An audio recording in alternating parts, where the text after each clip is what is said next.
Welcome to GD ITI classes. आज हम लोग कैथोड रे ट्यूब CRT के बारे में पढ़ेंगे। कैथोड रे ट्यूब CRO मतलब कैथोड रे ऑसिलोस्कोप का एक बहुत ही महत्वपूर्ण भाग होता है। CRT को CRO का हार्ट भी कहा जाता है, हृदय कहते हैं।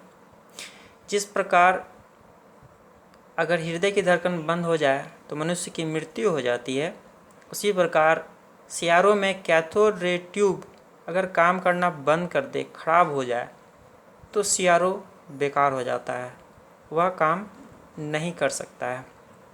तो आज हम लोग CRT के बारे में पढ़ेंगे कि इसके कौन कौन से पार्ट्स होते हैं, इसके फंक्शंस क्या क्या होते हैं। सबसे फर्स्ट हम लोग आते हैं पिंस।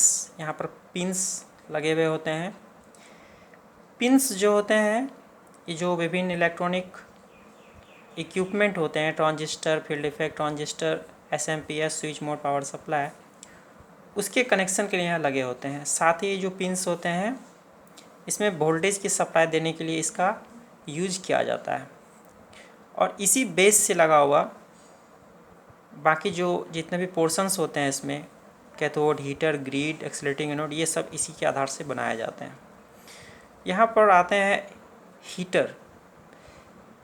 यहाँ पर जब हम बिजली की सप्लाई देते हैं तो यहाँ पर एक हीटर होता है, ये हीटेड हो जाता है और यहाँ पर ये कैथोड प्लेट लगी होती है।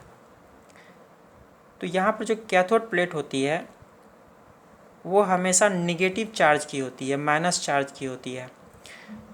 तो जब इसमें वोल्टेज सप्लाई देते हैं तो यह हीटर हीटेड हो जाता है और हीट होने के बाद इससे इलेक्ट्रॉन बीम का प्रवाह शुरू हो जाता है और यह यहाँ से निकलते हुए ग्रिड पर आता है। ग्रिड एक प्लेट होता है जो दोनों ओर से ढका हुआ होता है और इसके बीच से जो इलेक्ट्रॉन बीम निकल रही होती है वो ग्रिड के बीचों बीच निकल जाती है सीधे की ओर।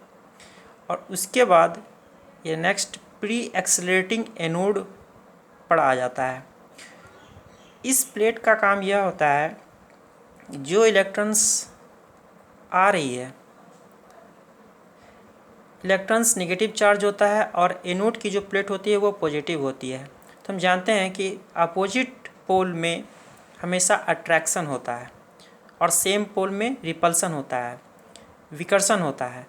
तो अपोजिट पोल, चूँकि यहाँ पर जो इलेक्ट्रॉन बीम जा रही है वो नेगेटिव है और ये एनोड पॉजिटिव है, तो यह जो इलेक्ट्रॉन जा रही है इसे यह अपनी ओर खींचने की कोशिश करेगा, ये प्लेट, और ये प्लेट अपनी ओर खींचने की कोशिश करेगा, जिसके कारण इन दोनों के बीच में एक बैलेंस बन जाएगा और ये बिल्कुल बीचों बीच इलेक्ट्रॉन बीम निकल जाएगी और ये फिर फोकसिंग एनोड प्लेट के पास चली जाती है। फोकसिंग एनोड का मैंने जैसे बताया था कि फोकसिंग एनोड का फंक्शन ही होता है कि जो भी इलेक्ट्रॉन बीम जा रही है उसे बिल्कुल कंसंट्रेट, बिल्कुल बीचों बीच निकालने में हेल्प करना। तो फोकसिंग एनोड की सहायता से इसे बीचों बीच इलेक्ट्रॉन बीम को निकाला जाता है, इधर उधर स्कैटर नहीं करने देता है, बिखरने नहीं दिया जाता है। नेक्स्ट ये चली जाती है एक्सेलरेटिंग एनोड के पास। एक्सेलरेट का मतलब होता है त्वरित करना, उसकी स्पीड को बढ़ाना। तो इसका मेन फंक्शन होता है कि जैसे जो इलेक्ट्रॉन बीम जो सिंपल स्पीड से जा रही है उसकी स्पीड को बढ़ा देना ताकि वो जल्दी से जल्दी CRT के स्क्रीन पर चली आए।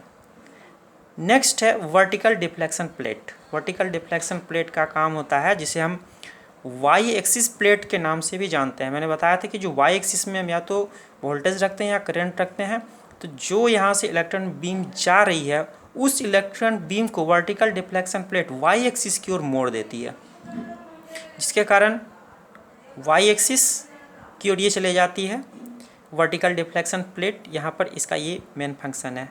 नेक्स्ट आते हैं horizontal deflection plate. Horizontal deflection plate जिसे हम एक्स एक्सिस के नाम से भी जानते हैं, जब ये इलेक्ट्रॉन बीम यहाँ पर जाएगी तो हॉरिजॉन्टल डिफ्लेक्शन प्लेट जैसे हमने बताया कि प्राय हम लोग इसमें समय को रखते हैं, तो जो इलेक्ट्रॉन बीम जाती है वो horizontal deflection plate x axis की ओर चले जाती है और वहाँ पर स्पॉट या चमक पैदा करती है।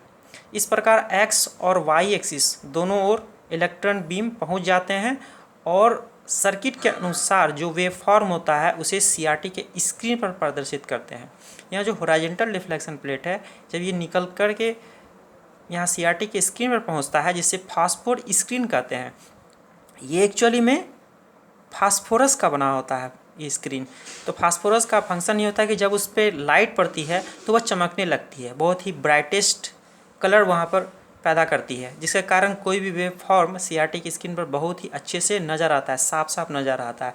तो फास्फोर स्क्रीन पर जैसे इलेक्ट्रॉन बीम पहुँचती है तो जो सर्किट के अकॉर्डिंगली जो वेव फॉर्म बनेगा, चाहे ट्रायंगुलर वेव बने, स्क्वायर वेव बने, रेक्टेंगुलर वेव बने, वो उसे यहाँ पर प्रदर्शित करेगा। और यहाँ पर एक है इक्वाड एक कोटिंग। ये कोटिंग होती है, बिल्कुल ही चमकदार कोटिंग होती है कि जो भी कोई इलेक्ट्रॉन बीम जा रहा है, अगर वो इधर उधर हो तो वापस उस कोटिंग के प्रभाव से ये बिल्कुल ही यहाँ पर स्क्रीन के बीचों बीच आ जाती है।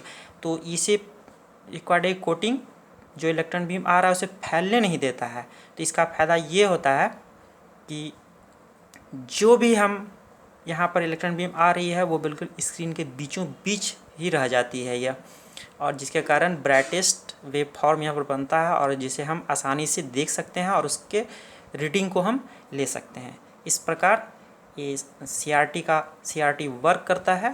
तो मैंने पहले भी बता दिया कि सीआरटी बहुत ही इम्पॉर्टेंट पार्ट होता है, इसे हार्ट कहते हैं।